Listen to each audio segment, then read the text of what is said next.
1998년 일본 동경에서 작은 출판사를 운영하고 있었던 마츠오카는 마음은 벌써 베스트셀러 몇 개 내고 부자의 재벌인데 세상살이 이게 내 뜻대로 되지 않아 운영하던 출판사는 늘 적자에 시달리기 일쑤였고 집에 돈을 못 갖다 주는 상황이 되다 보니 사실상 번역일을 하는 아내 유코가 생활비를 충당해야 했습니다. 하지만 경제적으로 힘든 이런 상황에서도 아내 그리고 남편 마츠오카 이 둘 사이에 7살 난 아들까지 이들은 화목했어요. 당신 나 믿지? 조금만 참아줘. 내가 베스트셀러 하나만 출판하면 그때 정말 당신 불행 끝 행복 시작이야.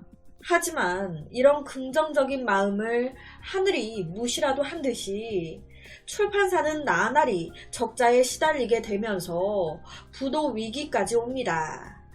이런 상황에 하는 수 없이 마츠오카는 있던 책들을 다 들고 나와서 길거리에서 떨이 처리까지 하게 돼요. 하지만 이런 상황에서도 마츠오카는 포기하지 않았습니다. 두고 봐. 내가 지금은 이렇지만 꼭 베스트셀러 내서 우리 아내, 아들의, 우리 집안 꼭 일으킨다.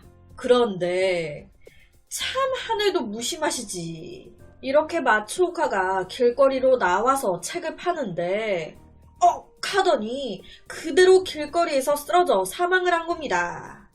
알고 보니까 마츠오카 폐암 말기였던 거예요. 원래 폐암 말기를 남편 마츠오카 알고 있었는데 집안 사정이 이랬다 보니까 아내한테 말도 못하고 혼자 끙끙 앓다가 그냥 이렇게 간 거예요. 갑자기 이렇게 쓰러질 정도면 그동안 통증이 심하셨을 텐데 어떻게 아무런 말도 안 하시고 이렇게 그냥 가실 수가 있는지. 남겨진 아내와 아들은 절망할 수밖에 없었습니다. 불행 끝 행복 시작이라며 당신만 믿으면 된다며 당신만 믿은 결과가 이거야? 이게 행복이냐고. 우리 이제 어떻게 살아. 폐암 사실을 숨기고 있던 남편은 그렇게 갑작스런 이별을 고했습니다. 하지만 당장에 생활비마저 없었던 아내 유코는 남편을 잃은 슬픔보다 아들과 둘이 앞으로 살아갈 막막함이 더 컸어요. 우선 살아야 되니까 적자였던 출판사부터 내놓고 번역일이란 번역일을 다 잡아서 하기 시작해요. 유코는요, 그나마 집이라도 있어 다행이다 했습니다. 집도 없었으면 정말 길거리로 나앉을 뻔했다고. 이에 친구들은요, 너무 안타까우니까 야, 네 남편은 네 앞으로 생명보험 하나 안 들어놨디? 그런 거 남겨놨으면 내가 이러고 있겠니? 이렇게 어느 한날은 친구와 대화를 하는데 그때 도쿄은행에서 유코에게 전화를 걸어옵니다. 여기 도쿄은행인데요. 유코씨 계십니까? 남편분의 사망 소식 들었습니다. 그분께서 유코씨에게 남기신 게 있으셔서요. 자세한 이야기는 만나서 드리겠습니다. 이런 전화에 은행에서 남긴 게 있다. 설마 남편이 나 몰래 보험이나 적금을 들어놨었나? 기대하게 되죠. 그런데 막상 은행 가서 보니까 몇 달 전에 남편분이 집을 담보로 대출을 받으셨어요. 사업이 어려우시다고. 아, 그럼 저한테 남겼다는 게... 그게 빚이죠. 집이라도 있어서 다행이라고 생각했는데 이 남편이 사망 전에 그 집을 담보로 빚을 져놓은 거예요. 와, 이렇게 돼버리니까 남편에게 정말 슬픔보다는 원망이 더 크지 않았을까. 어떻게 한마디 상의도 없이. 너무너무 남편에게 화가 났던 탓이었을까요? 그날 저녁 유코는 이상한 꿈을 하나 꾸게 됩니다. 출판사 사무실에서 지인들한테 유코가 갑자기 지게 된 큰 빚으로 인해 돈을 빌려달라고 전화를 돌리고 있었는데, 저 미안한데 돈 좀 빌려줄 수 있을까? 우리 지금 길거리로 나앉게 생겼어. 최대한 빨리 갚아줄 수 있어. 조금만 빌려주면 안 돼? 하지만 돌아오는 답은 미안하다. 꿈속에서 이런 절망적인 상황에 이제 어떡해. 정말 이제 어떻게 해야 돼. 하는데 옆에서 달그락달그락 무슨 소리가 들리는 거예요. 뭐지? 하고 옆을 딱 봤더니 남편이 옆에 서랍을 막 뒤지면서 뭔가를 찾고 있는 겁니다. 아, 이것도 아닌데. 아, 이것도 아니야. 아, 어딨지? 아, 어디 있는 거야? 그러더니 한 책을 딱 집어 들고는 그래, 여기 있었구나. 그래, 이거야, 이거. 이런 모습에 꿈속에서 아내 유코가 당신 어떻게 된 거야? 당신 지금 뭐 하고 있어? 말을 딱 걸었더니 남편이 갑자기 들고 있던 책 하나를 건네주는 거예요. 당신 나 믿지? 그러면서 꿈속에서 남편이 건네준 책은 다름 아닌 영국 여행기였습니다. 영국 여행기. 실제 자기 집에 있는 책이었어요. 꿈속에서는 막 순간 이동도 되고 다 되잖아요. 집에 있던 영국 여행기 책을 출판사 사무실 안에서 꺼내가지고 건네준 거예요. 그리고 꿈에서 깬 겁니다. 영국 여행기. 왜 남편이 나한테 이 책을 준 거지? 무슨 뜻이지? 찜찜하잖아요. 그러니까 이때 아내 유코가 집에서 7살 난 아들과 둘이 있으면서 답답하니까 그 책을 앞에 딱 두고 영국 여행기. 아우씨, 믿긴 뭘 믿어. 하는데 이때 아들이 이렇게 얘기를 합니다.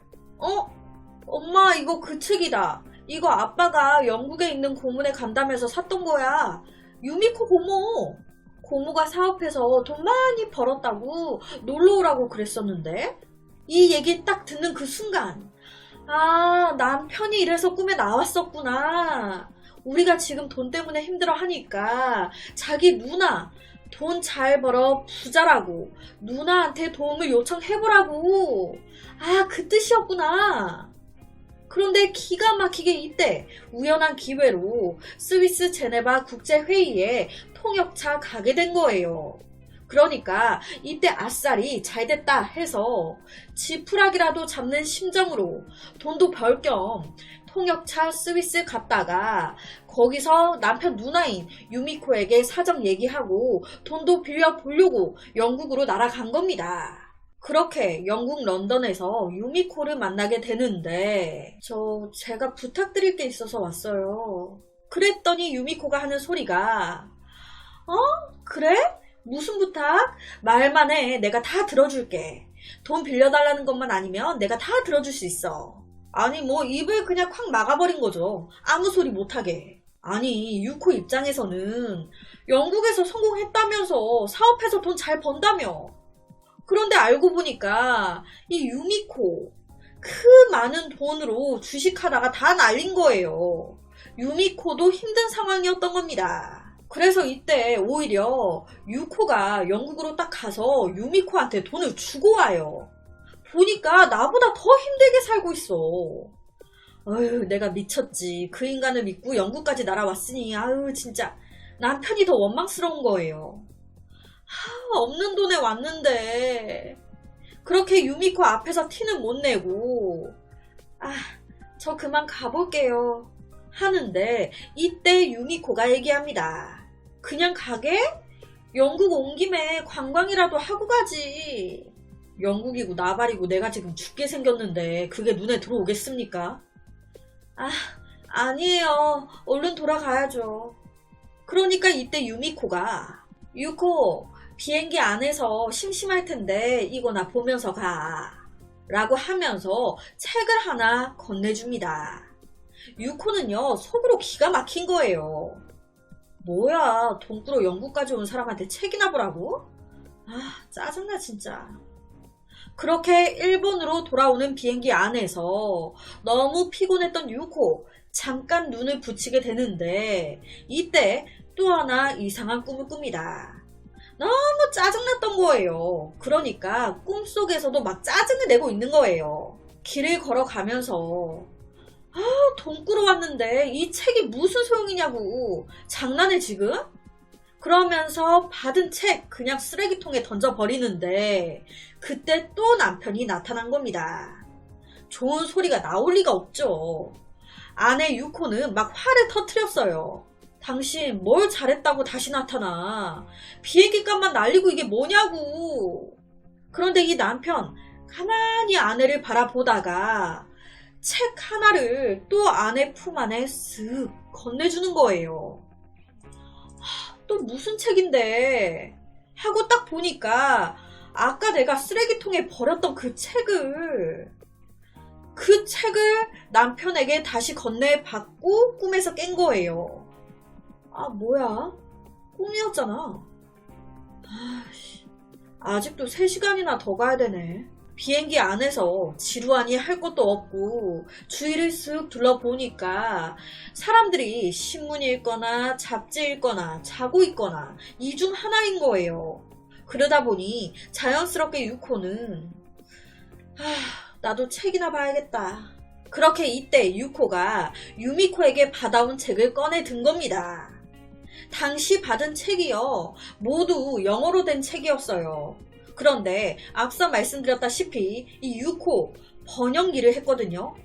영어 문제 없었습니다. 비행기를 타고 오는 그 3시간 동안 유미코가 줬던 그 책을 딱 읽는데 와, 너무 재밌는 거예요. 와, 이거 진짜 재밌네. 이거 우리 일본에도 출판하면 대박 날 것 같은데. 당시 적자긴 했지만 출판사 하고 있었잖아요. 너무 재밌으니까 이때 바로 유코가 그 책 작가 쪽과 영국 출판사 쪽에 연락을 해서 이 책의 판권을 갖게 해달라고 간청을 한 거예요. 작가님 책을 출판하고 싶어서 연락드렸어요. 판권을 갖게 해주세요. 그런데 와, 진짜 하늘도 무심하시지. 너무 늦게 연락을 주셨네요. 현재 그 책은 일본 대형 출판사에서 출판 의뢰를 한 상태입니다.